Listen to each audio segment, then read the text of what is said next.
నమస్తే, welcome to Leo. మనతో ఉన్నారు సీనియర్ జర్నలిస్ట్ సత్యమూర్తి గారు. సార్ నమస్తే. నమస్కారం అండి. సార్, అమరావతిపై వైసీపీ విషం కక్కుతుంది, ఇది అందరికీ తెలిసిందే. దాని గురించే మావిగని తీసుకొచ్చారు. అది బూమరాంగ్ అయ్యి అది వాళ్ళకి ఎలా తగులుతుందో అదంతా కూడా మనం చూస్తున్నాం. అయితే ఇంకొక బాణాన్ని ఏమన్నా సరే సంధించాడా అన్నట్టుగా విజయసాయిరెడ్డి సేమ్ మళ్ళీ అదే పలుకులు పలుకుతున్నాడు. సో ఈ చిలకల పలుకుల్ని ఎలా చూడాలంటారు? విజయసాయిరెడ్డిని మనం పెద్దగా సీరియస్గా తీసుకోక్కర్లేదు. విజయసాయిరెడ్డిని ఎవరూ సీరియస్గా తీసుకోవట్లే. అసలు ఎవరని కన్సిడర్ చేయాల్సి, అంటే ఒక పార్టీకి సంబంధించిన నేతనా లేకపోతే ఇంకో ఎలా, అంటే ఎందుకు? ఒక ప్రముఖ వ్యవసాయదారుడు అని మనం అనుకోవచ్చు. వ్యవసాయం చేసుకోక ఈ విజయసాయిరెడ్డికి ఈ రాజధాని విషయం ఎందుకు? నీ అంతా నువ్వే చెప్పావు నేను రాజకీయాల్లో లేను అని. రాజకీయాల్లో లేని వాడివి నోరు మూసుకొని కూర్చో, అన్ని పనులు చేసుకో. నేను రాజకీయాల్లో ఉన్నాను చెప్పు, రా వచ్చి రాజకీయాలు చేయి. మీరు గత వారం 10 రోజులుగా మీరు చూస్తే, ఒక వారం 10 రోజుల కిందట జగన్మోహన్ రెడ్డి వచ్చి ఒక మాట చెప్పాడు. అమరావతికి 2 లక్షల కోట్లు ఖర్చు అవుతుంది, నేను మావిగన్నని పెట్టాను, దానికైతే 20,000 కోట్లు అయితే సరిపోతుంది అని చెప్పాడు. పాయింట్ నెంబర్ 1, నువ్వు పెట్టిన మావిగన్ అనేది అది ఒక దాబా పేరు. హైవే పక్కన దాబాలు ఉంటాయి కదా, తెలుసు కదా, మనం వెళ్తూ ఉంటే వాడు ఉల్లిపాయ నిమ్మకాయ కట్ చేసి ఇస్తాడు కదా, దాబాలు చేసేది. ఆ దాబాకి ఎస్టిమేషన్ ఇచ్చాడు. ఇది దాబా కాదు జగన్మోహన్ రెడ్డి, దీన్ని రాజధాని అంటారు. అది నీకు తెలియదు. నీకు తెలియక నువ్వు ఆ మావిగన్నని ఒక ప్రపోజల్ పెట్టి మచిలీపట్నం విజయవాడ నేషనల్ హైవే పక్కన పెట్టాలి, 2 షెడ్లు వేసి అని చెప్పావు. అది కుదిరే పనిగా తీసేయి. అది ఆ తర్వాత ఏం చెప్తున్నాడు అంటే జగన్మోహన్ రెడ్డి 2 లక్షల కోట్లు అనేది బాగా విస్తృతంగా ప్రచారం చేస్తున్నాడు. ఈ జగన్మోహన్ రెడ్డికి సంబంధించిన మనుషులందరూ కూడా ఇంక 2 లక్షల కోట్లు అని మొదలుపెట్టారు. ఒకడొచ్చి 2 లక్షల కోట్లు అంటాడు, ఇంకోడొచ్చి 2 లక్షల కోట్లు ఎక్కడి నుంచి తెస్తావు అంటాడు. అరే ఎవడు చెప్పాడురా నీకు 2 లక్షల కోట్లు ఖర్చు అవుతుందని? ఎవడు చెప్పాడు? ఈ సంవత్సరం బడ్జెట్లో అమరావతి కోసం ఎంత కేటాయించారు? 6,000 కోట్లు కేటాయించారు.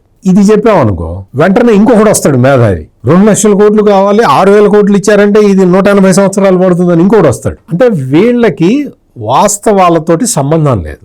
ఇప్పుడు ఈ విజయసాయిరెడ్డి మళ్ళీ వైసీపీలో చేరటానికి జగన్మోహన్ రెడ్డి కుర్చీ పక్కన అంటే పక్కన కాదు, కింద కూర్చోటానికి రకరకాల ప్రయత్నాలు చేస్తున్నాడు.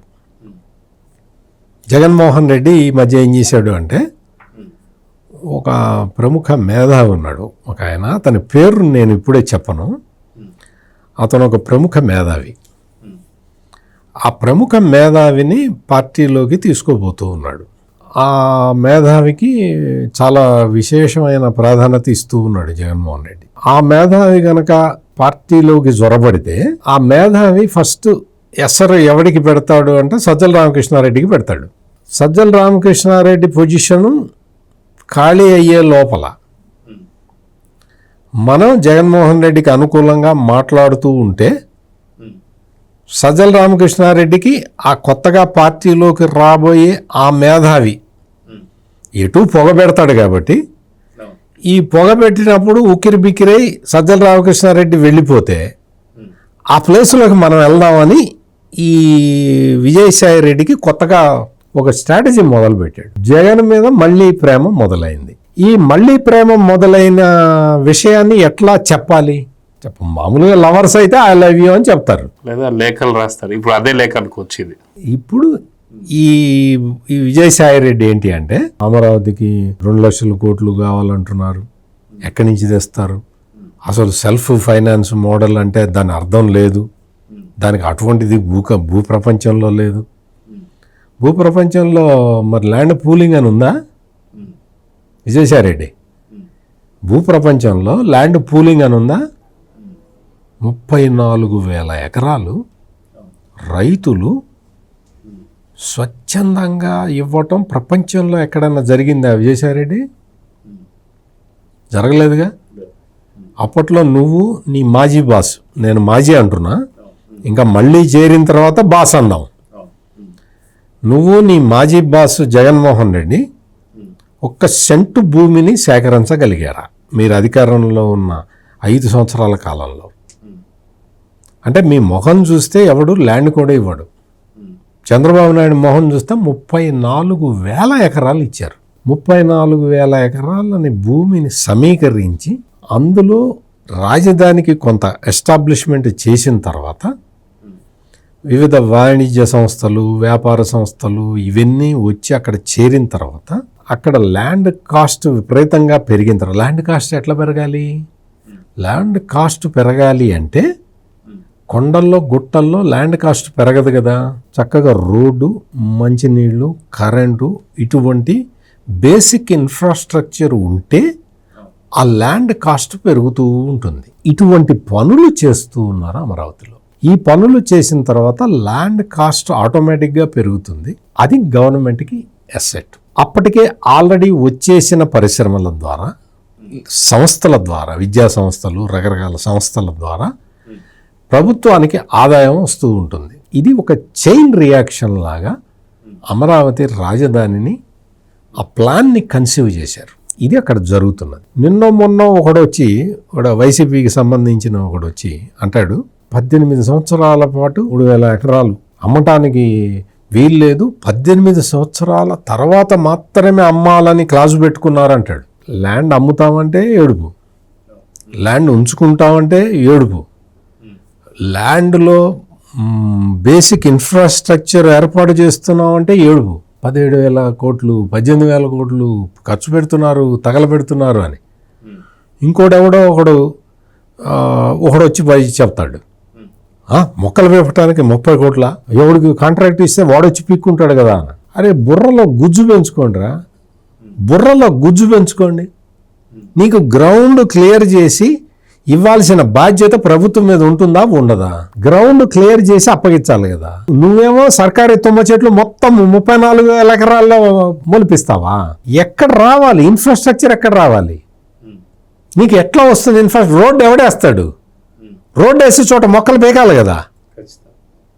డ్రైనేజ్ లైన్లు వేయాలన్నా, అది వేయాలన్నా, రిజర్వాయర్లు కట్టాలన్నా, సివరేజ్ లైన్లు వేయాలన్నా, ఇవన్నీ నువ్వు కరెంటు స్తంభాలు కూడా పిక్కుపోయావు కదా, అమ్ముకున్నావు కదా.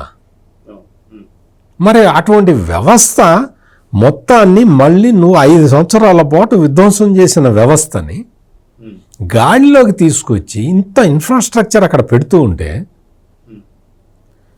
అరే వర్క్ జరుగుతుంటేనేమో 2 లక్షల కోట్లు అంటాడు, వర్క్ జరగకపోతేనేమో చూడు జరగట్లేదు అంటాడు, మొక్కలు పీకితేనేమో మొక్కలు పీకారు అంటారు. నీకు అసలు ఏం మాట్లాడతారు? ఒక్కొక్కడు ఒక్కొక్కటి మాట్లాడతాడు. నీకు తెలంగాణ సెక్రటేరియట్ తోటి కాస్ట్ కంపేర్ చేస్తే నిన్న నారాయణ వచ్చి క్లియర్ కట్గా చెప్పాడు తెలంగాణ సెక్రటేరియట్కి ఎంత అయింది. ఈ జగన్మోహన్ రెడ్డి చెప్పాడు 610 కోట్లను ఎంతో చెప్పాడు. దానికి ఎంత అయిందో తెలుసా? తెలంగాణ సెక్రటేరియట్కి ఎంత ఖర్చు పెట్టారు తెలుసా? 1,200 కోట్లు. 600 కోట్లు అంటాడు. 610 కోట్లు ఎట్లా? ఎవడు చెప్పాడు నీకు? నారాయణ వచ్చి క్లియర్ కట్టే చెప్పాడు. నేను అన్ని ఎంక్వైరీ చేశాను, తెలంగాణ గవర్నమెంట్ నుంచి మొత్తం లెక్కలన్నీ తెప్పించుకున్నాను, 1,200 కోట్లు అయిందని ఆయన చెప్పాడు. ఆట కాదు, మాకు తెలిసిందే వేదం అంటారు. వీళ్ళని ఏమనాలి? కాస్ట్ పెరిగిపోయింది అని ఒకడు అంటాడు. మీరు మొక్కలు ఎందుకు పీకారు అంటాడు ఇంకోటి వచ్చి ఇవాళ క్వాంటమ్ వ్యాలీ పెట్టారు కదా, ఫెసిలిటేషన్ సెంటర్స్ పెట్టారు, దానివల్ల ఉపయోగం ఏంటంటాడు ఇంకోటి వచ్చి. నీకు ఉపయోగం లేదు, నీకు ఎందుకు ఉపయోగం ఉంటుంది? నీకు ఏదో పేకాట క్లబ్బులు అవి అయితే ఉపయోగం. క్వాంటమ్ కంప్యూటర్ తోటి నీకెందుకు ఉపయోగం ఉంటుంది? నీకు దాని గురించి తెలియదు కదా. క్వాంటమ్ కంప్యూటర్ని ఎందుకు, దేనికి, ఏ పర్పస్ కోసం వాడతారు? ఇప్పుడు పెట్టింది ఏంటి తెలియదు. విమర్శించటం. నీకు అమరావతి రాజధాని అని చట్టబద్ధత వచ్చేసిన తర్వాత వీళ్ళ ఏడుపులు పెరిగిపోతూ ఉన్నాయి. అంటే గుక్కబట్టి ఏడుస్తున్నారు. నీకు 2 లక్షల కోట్లని ఎవడు చెప్పాడు తెలియదు. ఆడొచ్చి ఒకటి అంటాడు, ఈ కూడా అంటాడు, అది అసలు సెల్ఫ్ సస్టైనబుల్ ప్రాజెక్ట్ అంటే అర్థం లేదు అంటాడు. నీకు ఏం తెలుసు? నీకు ఏమీ తెలుసు? బోగస్ కంపెనీలు, సూట్ కేస్ కంపెనీలు పెట్టి తండ్రి జీవో ఇస్తే ఆ జీవో చూపించి ఈ కంపెనీల్లో షేర్లు కొనిపించి ఆ డబ్బుల్ని అట్లా తీసుకెళ్ళి హవాలా మార్గంలో మళ్ళీ నువ్వు తెచ్చుకోవటం ఒక్కటే నీకు తెలుసు. అంతమించి నీకేమన్నా తెలుసా? నీకు ప్రభుత్వ మౌలిక సదుపాయాలు వాటి మీద నీకేమన్నా అవగాహన ఉందా? నీకు ఏమీ తెలియదు, వేటితోటి సంబంధం లేదు. ఇటువంటి సంత అంతా వచ్చి ఇక్కడ కూర్చొని ఆంధ్రప్రదేశ్లో కూర్చొని హైదరాబాద్ నిర్మాణానికి 400 ఏళ్ళు పట్టింది అన్నాడు ఈ విజయసాయి రెడ్డి. 400 ఏళ్ళు కాకపోతే 600 ఏళ్ళు పడుతుంది. ప్రయత్నం అయితే మొదలు పెట్టాలి కదా. హైదరాబాదు, సికింద్రాబాదు జంట నగరాలు. సైబరాబాద్ ఎక్కడి నుంచి వచ్చింది? ఎవరో ఒకళ్ళు క్రియేట్ చేస్తేనే వచ్చిందా? విజయసాయి రెడ్డి. హైదరాబాదు, సికింద్రాబాదు, సైబరాబాదు ఎవరు క్రియేట్ చేస్తే వచ్చింది? సైబరాబాదులో ఏముంది? ఫైనాన్షియల్ డిస్ట్రిక్ట్ అనేది ఒకటి ఉంది. చాలా సైబరాబాద్లో చాలా ఉన్నాయి, అందులో ఒక ఎగ్జాంపుల్ చెప్తున్నా. ఫైనాన్షియల్ డిస్ట్రిక్ట్ అని ఉంది, తెలుసా విజయసాయి రెడ్డి? అమరావతిలో ఇట్లాగే ఫైనాన్షియల్ డిస్ట్రిక్ట్ అని పెట్టి 15 జాతీయ బ్యాంకులు వచ్చి స్థలాలు కొనుక్కొని వాళ్ళ హెడ్ ఆఫీసులు కడతామని చెప్పి భూమి పూజ చేశారు. దానికి కేంద్ర ఆర్థిక మంత్రి నిర్మలా సీతారామన్ వచ్చారు. ఆమె చూసి ఒకేసారి 15 బ్యాంకులు, 2 ఆర్థిక సంస్థలు, మొత్తం 17 ఒకే చోట వచ్చినాయి. దీన్ని ఫైనాన్షియల్ డిస్ట్రిక్ట్ అని మీరు సైబరాబాద్లో మీరు పేరు పెట్టినట్టు ఇక్కడ కూడా పెట్టండి చంద్రబాబు గారు.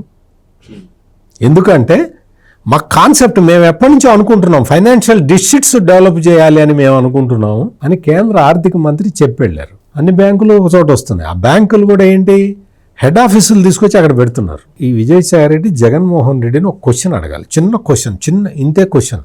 ఏంటంటే తెలుసా, ప్రతి స్టేట్ హెడ్ క్వార్టర్స్లో రిజర్వ్ బ్యాంకు బిల్డింగ్ కట్టుకుంటుంది. చంద్రబాబు నాయుడు ముఖ్యమంత్రిగా ఉన్న టైంలోనే 2019 కన్నా ముందరే రిజర్వ్ బ్యాంకు వాళ్ళు అక్కడ 2 ఎకరాలు కొనుక్కున్నారు. విజయసాయి రెడ్డి, నువ్వు జగన్మోహన్ రెడ్డిని ఒక క్వశ్చన్ అడుగు.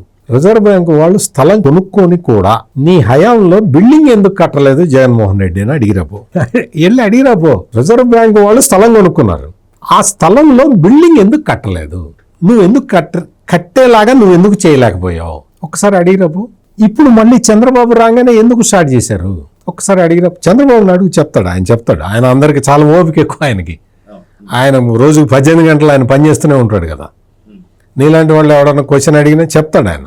అప్పుడు ఎందుకు కన్స్ట్రక్షన్ మొదలు పెట్టలేదు? జగన్మోహన్ రెడ్డి ఉండగా కన్స్ట్రక్షన్ ఎందుకు చేయలేదు, ఇప్పుడు ఎందుకు చేస్తున్నారు? ఈ క్వశ్చన్ అడిగిరాపో. నువ్వు సమాధానం నాకు తెలుసు కానీ నేను చెప్పను, నువ్వు అడిగిరాపో, నువ్వు తెలుసుకొని రాపో. పెద్ద ఇంత పొడుగు ట్వీట్ పెట్టావు కదా అమరావతి మీద. అమరావతి సెల్ఫ్ సస్టైనబుల్ ప్రాజెక్టు కాదు, హైదరాబాదు 400 ఏళ్ళు పట్టింది, పెద్ద కబుర్లు చెప్పావు కదా. ఆ ఫైనాన్షియల్ డిస్ట్రిక్ట్లో వచ్చిన నీకు అంటే నువ్వు చార్టర్డ్ అకౌంటెంట్గా చేసావు కాబట్టి నేను ఈ సబ్జెక్ట్ చెప్తున్నా. లేకపోతే 3 రిజర్వాయర్ల గురించి చెప్పేవాడిని, 3 రిజర్వాయర్ల గురించి చెప్పేవాడిని, 2 వాగుల గురించి చెప్పేవాడిని, ఆ వాగుల కోర్సులో వచ్చే వాటర్ని ఎట్లా కలెక్ట్ చేస్తారో చెప్పేవాడిని, 100 సంవత్సరాలకి తాగునీరు ఉండేలాగా ఎట్లా చేశారో చెప్పేవాడిని. నువ్వు ఒక చార్టెడ్ అకౌంటెంట్గా చేసావు కాబట్టి నీకు ఫైనాన్షియల్ డిస్ట్రిక్ట్ గురించి చెప్తున్నా. ఇవన్నీ పెట్టుకొని మీకు అసలు ప్రాజెక్టు గురించి తెలియదు, స్టడీ చేయండి. అమరావతి ప్రాజెక్టు గురించి స్టడీ చేయండి. మీకు అక్కడ ఏం జరుగుతున్నదో మీరు కొంచెం అవగాహన చేసుకోండి. చీఫ్ జస్టిస్ ఆఫ్ ఇండియా, భారత ప్రధాన న్యాయమూర్తి వచ్చి ఆయన ఏం చెప్పాడో ఒకసారి పేపర్లో తిరగేసి తెలుసుకోండి, చదవండి. వారానికి ఒక కేంద్ర మంత్రి వచ్చి ప్రారంభం చేసిపోతుంటే ఇప్పటికీ దాని గురించే మాట్లాడుతున్నారండి. మీకు వీళ్ళకి బేసిక్స్ కూడా తెలియని ఈ మనుషులందరూ సమాజాన్ని కన్ఫ్యూజ్ చేయడానికి రకరకాలుగా ప్రయత్నాలు చేస్తూ ఉన్నారు. సమాజం ఇప్పటికే అర్థమైపోయింది, వీళ్ళెవరికి ఏమీ తెలియదు. అమరావతికి 2 లక్షల కోట్లు అవసరం లేదు. ఈ 2 లక్షల కోట్లు అనేది జగన్మోహన్ రెడ్డి మనల్ని కన్ఫ్యూజ్ చేయడానికి చెప్తున్నాడు. ఇతర ప్రాంతాలు, వేరే ప్రాంతాలకు సంబంధించిన డబ్బులు తెచ్చి ఇక్కడ ఖర్చు పెట్టడం లేదు అనే విషయం ఆంధ్రప్రదేశ్లో ఉన్న ప్రతి ఒక్కడికి అర్థమైంది, ఈ వైసీపీ బ్యాచ్కి తప్ప. ఈ బ్యాచ్కి మనం ఎంత చెప్పినా అర్థం కాదు, వాళ్ళని అట్లా వదిలేయటం బెటర్. చూద్దాం సార్. ఖచ్చితంగా విజయసాయి రెడ్డి ట్వీట్ పెట్టిన తర్వాత మాత్రం ఆంధ్రప్రదేశ్లో పెద్ద చర్చ నడుస్తుంది. అసలుకి విజయసాయి రెడ్డి ఎవరు, అది కేవీ కానటువంటి వాడికి మీరు ఇందాక అన్నట్టు ఒక రైతుకి ఇదంతా అవసరమా అని చెప్పి మాట్లాడుకుంటున్నారు. రైతు కూడా కాదు, రైతు కూడా ఇంకా ఒక ఫేక్ వ్యవసాయదారుడు. సో అలాంటి వాడికి ఇలాంటి సబ్జెక్ట్ అవసరం అని చెప్పి అయితే మాట్లాడుతున్నారు. సో చూద్దాం జరగబోతుంది. నమస్తే సార్. నమస్కారం అండి. Please subscribe to Leo News for more videos.